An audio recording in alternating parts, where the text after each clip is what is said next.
Good morning, Cedar Park, and happy Thursday. First up, the start of a 4-part special look into the special effects of social media on teens. A story of 7 CPHS band members invited to perform in the TMEA AllState band. It's also Black History Month, which means every week we'll be highlighting a notable figure that has made a positive impact in the world.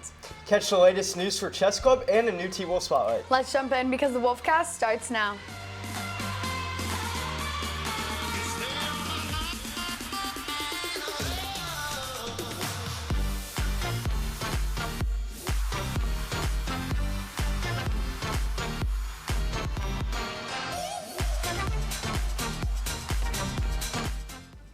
Good morning, CP. I'm Abby Martinez, joined by Jack Polshik and Katie Whitmarsh. In 2021, Meta, formerly known as Facebook, found itself under fire with uncovered reports regarding their app's negative effects on teens. This week we asked you all what apps you use the most. 42% of you said Instagram, 28% said TikTok, and 30% of you said Snapchat.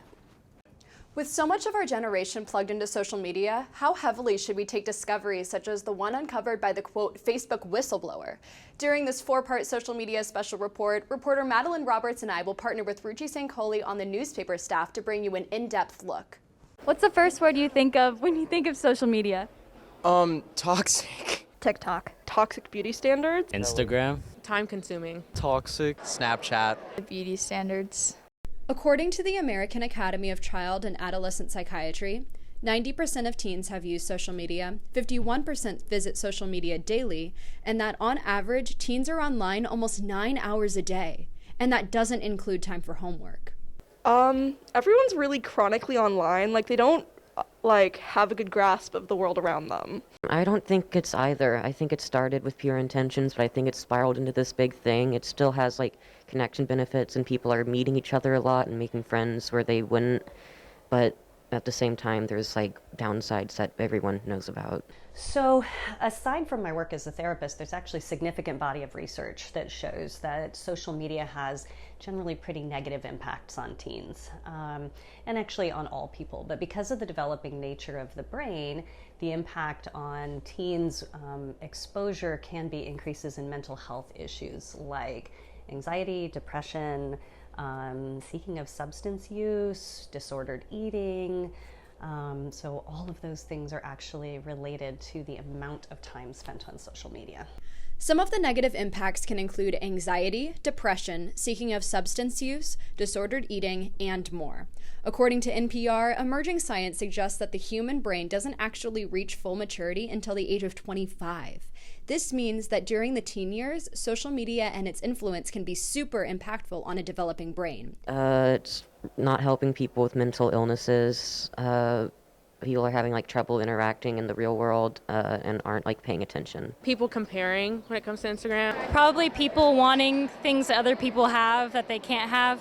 If you are heavily invested in social media, to the extent that you're also experiencing the opportunity cost of not engaging in a face-to-face way, that is a real-time conversational manner, there is pretty large potential for your social skills to be impacted. We're no longer having authentic, real-time interaction. Everything is kind of thought through multiple times. I think we could all agree a real-time interaction is actually harder, right? You actually have to stay focused on the other person. You can't stop, think about it, rewrite what you want to write, that kind of thing. And so the more you engage with social media, stands to reason the less practiced you'll be at having those direct, complex human interactions and communications, right?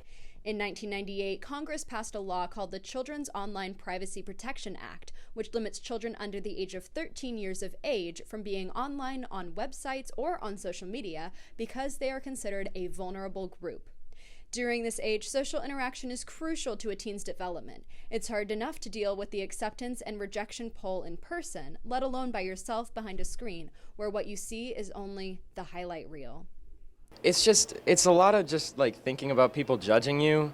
Giving young girls and other people insecurities. Just people are always expected to be perfect. You're supposed to have perfect hair, perfect body, and if you don't, you're sort of dragged through the mud. So the American Pediatrics Association, when they had guidelines around this, said no more than 2 hours, all told, of engagement with electronics, that is video games, social media, anything that is strictly for entertainment. Now, the exception there is if you're doing schoolwork or research, that's not the same.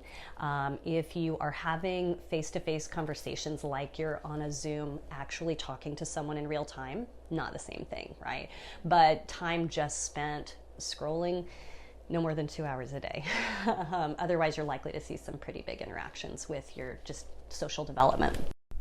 Melendez says that the more a person engages with social media, the less practice they will have with direct human interaction and communication.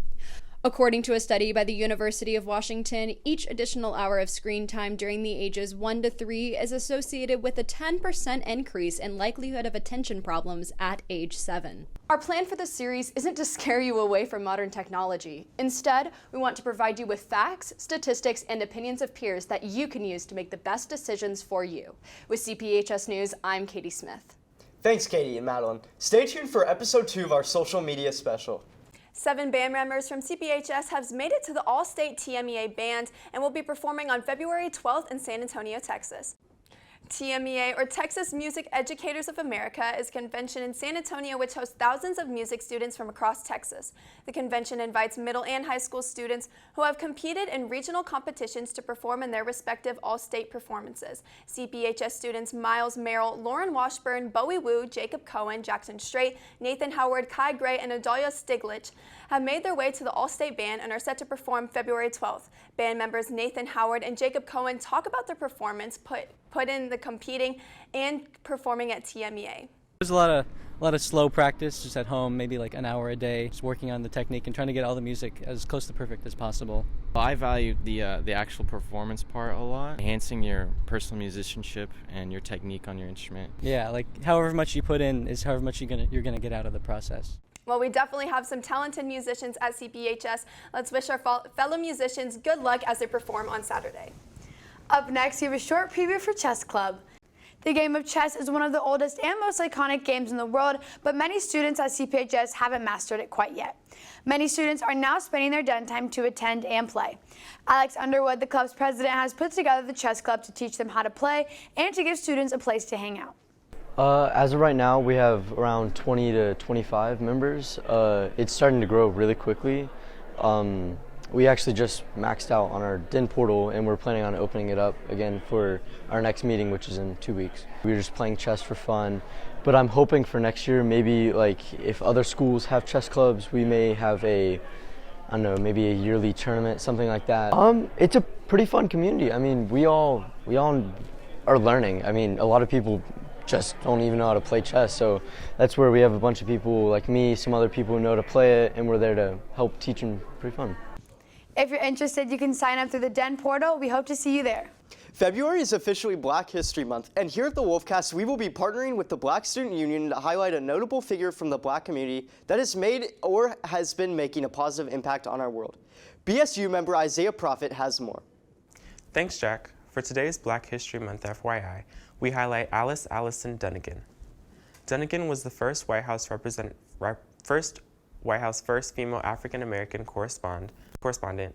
She also served as the first Black female in the Senate and House of Representatives.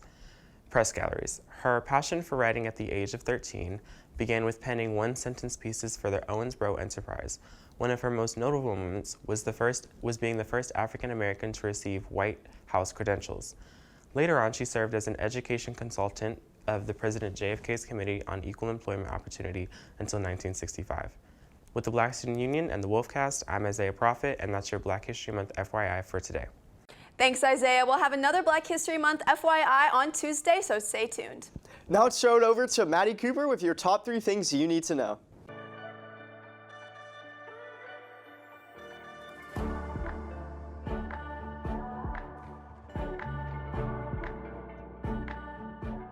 Welcome back, Cedar Park. I'm reporter Maddie Cooper, and here are your top 3 things you need to know today. First, a local RV dealership had 34 catalytic converters stolen yesterday night. The RVs were not able to start and their engines were checked. The criminals were mainly hidden from the security cameras. However, some footage was taken of them through the back entrance. Next, the restaurant Panera will be giving away diamond rings for Valentine's Day. Starting the 14th and going through the 18th, social media users get the chance to win one of 22 baguette-cut diamond rings. These rings are presented in a bread bowl ring box and come with a year subscription to Panera's Unlimited Sip Club. To enter, use the hashtag #PaneraDate with any post or tweet. Lastly, a Black Hawk helicopter flew without pilots for the first time. The flight consisted of a straight shot, turning, and landing, all through a computer system. The helicopter was later able to fly through a simulation detailing it could avoid buildings and other surroundings. The military is hopeful to the future relief this will give pilots on missions. That's all I have for you today. With CPHS News, I'm Maddie Cooper. Back to you guys. Thanks, Maddie. Now over to Carver McDonald with this week's TWolf Spotlight, but first, these announcements.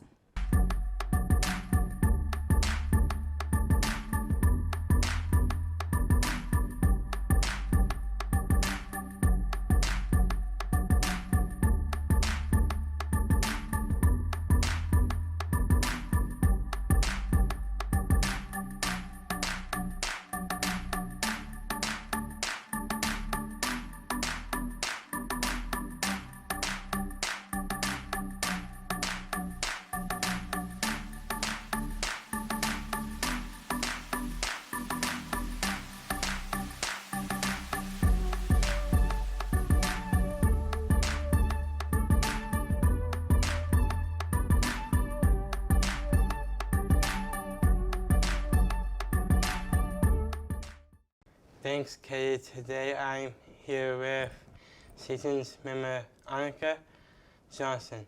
How are you today? I'm good. How are you? Good. Who are you in Princess T? So this year in Princess T, I have the pleasure of playing Anna of Arendelle. Cool. What is being in Princess T like? Being in Princess T is kind of crazy, especially being a senior, because we have to write the whole show, so you're kind of getting the directing, producing, and acting side of everything, plus choir. So it's a lot, but it's really fun. Yeah, right. What's your most favorite part about being in Princess T? Probably getting to hang out with the kids. It's very interactive, and we get to like sing and dance with them, so that's probably my favorite part. What is like being in Princess T after seeing it all these years? It's really surreal because you get to watch all of these like girls like sing and dance, and then as a kid just like watching it, and then you get to go up and like do it for all the kids who are now young. So it's just kind of, it's like a cool like circle of life kind of thing. If that makes sense. That's all the questions I have for you today. Thank you, Annika. With CPHS News, I'm coming back to you guys. Thanks, Carver. That's all we have for today. More tomorrow, a story on how the recent changes in the weather are affecting the environment, a basketball hype video, pet of the week, and more. Make sure you're keeping up with all of our content, so to our YouTube at CPHS News. You can also follow at CPHS_sports for updates during the games. Thanks for taking time to join us this morning. With CPHS News, I'm Katie Whitmarsh. I'm Jack Polishuk. And I'm Abby Martinez. Remember to make it a great day or not, the choice is yours.